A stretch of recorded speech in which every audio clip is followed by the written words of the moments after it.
In the early days of Teladoc, there was a lot of pushback from government and bureaucracies.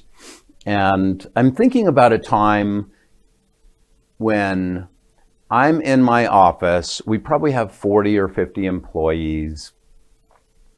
And in my office, in a meeting, and my admin comes in. She never comes into my office when I'm in meetings, so I immediately know something's wrong. I look at her and I said, "Ruthie, what's up?" And she whispers in my ear, "The DEA is here with guns and badges." Okay, that's a good enough reason to end a meeting. I'm at the end of a long hallway, and as I'm walking down the hallway, looking into the rooms and the offices of my fellow employees, I realize there's a lot of fear. And we had done a fair amount to try and educate people on the value of what we were doing. And I want to take a little bit of a historical perspective for just a second. One of the best historical examples of fear has to be Leonidas and the 300. So what's the situation here? There's a Persian army, and historians argue whether the Persian army is 300,000 soldiers or 1,000,000 soldiers. Either way, Leonidas has put together 300 Spartans to go meet them in battle. So think about, what is Leonidas? What's his plan? He had to have the best trained soldiers. He had to have athletic, seasoned veterans. But the one thing that Leonidas did, which was absolutely critical, was he would not select anybody who did not know the opposite of fear. So what is the opposite of fear? Let's think about that for just a second. Leonidas' advisors said, when the Persians attack, they will flight arrows. There will be somewhere between 300,000 and 600,000 arrows in the air. 300 Spartans, 600,000 arrows, do the math.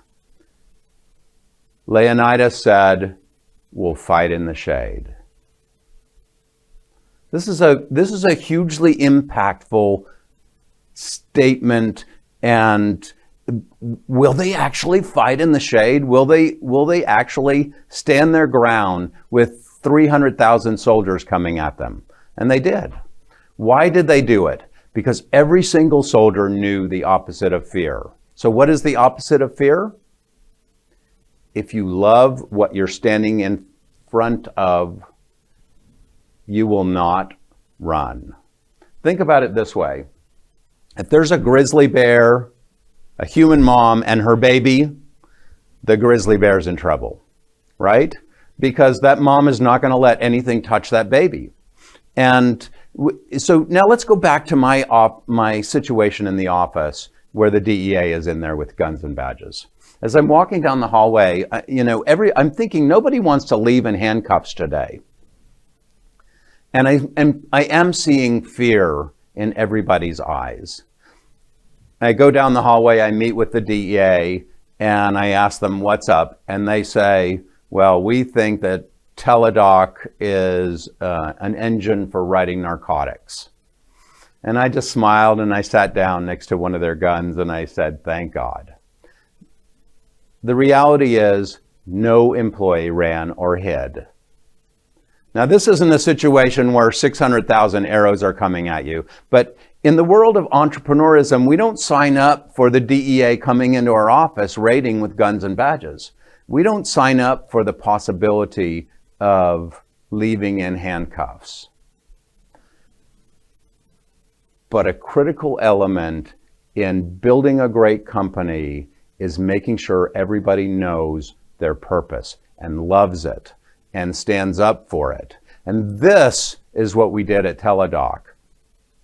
So the happy ending to this story is, after 3 months of investigation, the DEA decided we were doing things right, and they became customers.